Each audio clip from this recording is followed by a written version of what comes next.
Today on Advanced Dragon Questions, we have a topic from Flight Rising user Ruka Williams, also known as Canada, and they would like to know, how does one make so much lair space? For a little bit of context, I have a pretty large lair on Flight Rising.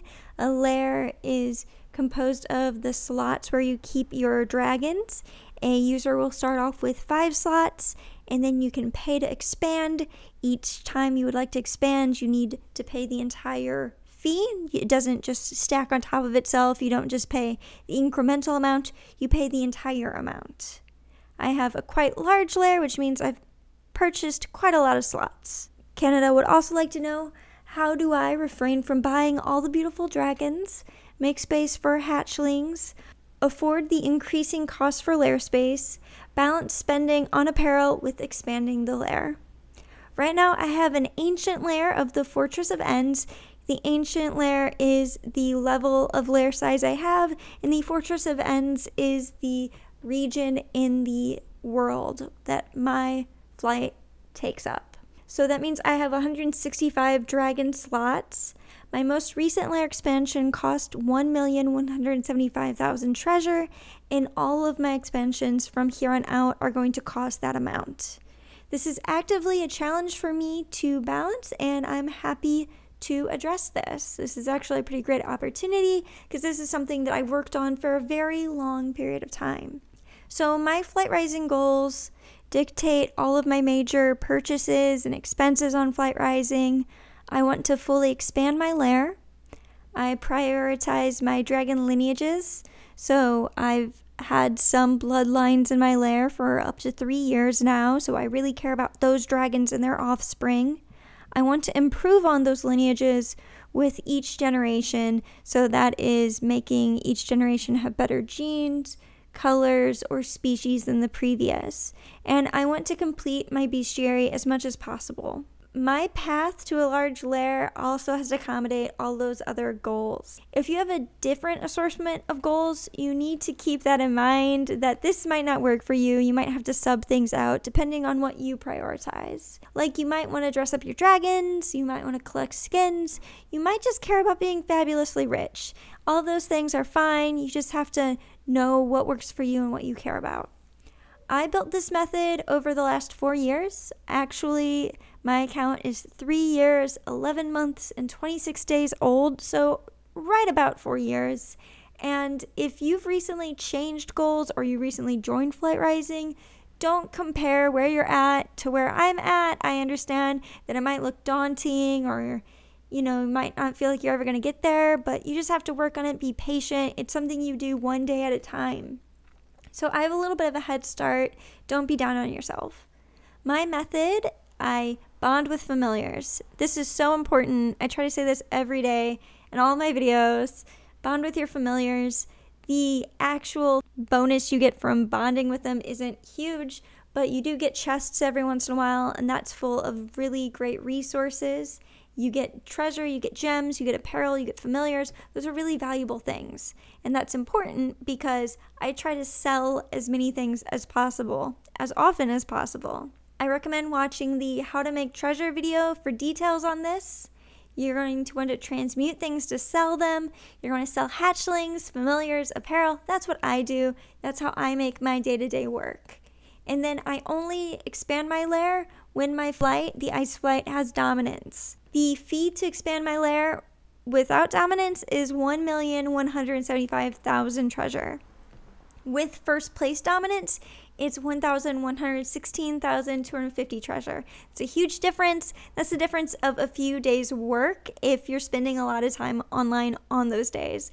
I like to spend 15 to 20 minutes on Flight Rising on the days that I'm not really spending time on the site, and this helps me do that, pacing myself with my flight having dominance. So that's my method for having a huge lair, but it doesn't take into consideration all of my other goals. If that was my only goal, that's what I would do. Since I also prioritize my dragon lineages, improving genes with each generation, and completing my bestiary, my funds have to go elsewhere every once in a while. I take turns budgeting for each of my individual goals. I follow a cycle. It goes expand my lair, gene my dragons, buy expensive familiars. So those are all of the expensive activities that I prioritize and I budget for them. I do them in that consecutive order. After I expand my lair, I'll save until I can give 2 gem genes to 2 dragons, or I spend the equivalent in breed changes or treasure genes. After I accomplish that, I'll save to buy a Coliseum boss familiar or a swip swap familiar. I just find that I'm not really interested in pursuing the swaps myself. The ingredients are usually really expensive, so I just buy the familiars. Then the cycle starts back up at the Lair expansion. Lair expansion, gene dragons, buy familiars. Those are my priorities, so that's what I focus on. If I cared about buying art, I would sub that in for one of my goals. If I didn't care about gening my dragons, then I wouldn't focus on that. That being said, let's focus on the follow-up questions. You might be able to discern the answers from what I've already said, but it's always helpful to just put it in words. How do I refrain from buying all the beautiful dragons? This is a really great question. I do have a little bit of a head start here if you're a new user, because when I started playing, I had a lot of temptation. I love Flight Rising's art, I love Spiral Hatchlings, I love Imperial Hatchlings, I love Codals, I love Wild Claws, and I was always broke. I made plenty of impulse purchases. I quickly realized that sometimes you start off with really poor willpower, and the best way to not give in to temptation is to cut it out. Just completely avoid the temptation. So I don't go to the auction house unless I want to buy something. I don't have the treasure on hand. I keep it in the vault just because I know that if I'm in the auction house with a lot of treasure, I'm going to buy dragons.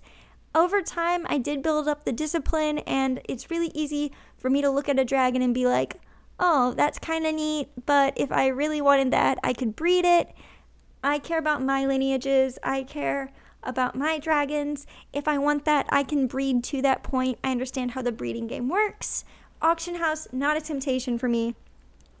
However, if it is, don't underestimate that. Stay out of the auction house. Don't look at sales posts. Treat yourself by not spending. I care about my own lineages more than I care about randoms on the auction house, and so that's the big way I confront that. How do I make space for the hatchlings? I'm really picky about my own dragons. I also don't have any nostalgia over my own hatchlings. I have no problem selling or exalting dragons. I only want the dragons that I think actively add value to my lair as an entire composition. I will get rid of a dragon that I don't think is cute. Since I have complete and total faith in my own ability to breed replacements, I'm happy to exalt or sell dragons that I don't actively want. Like if I regret exalting a dragon, I could always breed another one, or heaven forbid, I can go out there and commission it to be bred by hatchery coordinator.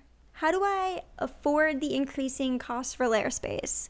I make it a priority. It's something that I actively think about. I don't make other choices that are going to get in the way of me getting that lair expansion because I have a schedule, I have a budget, and I keep to it.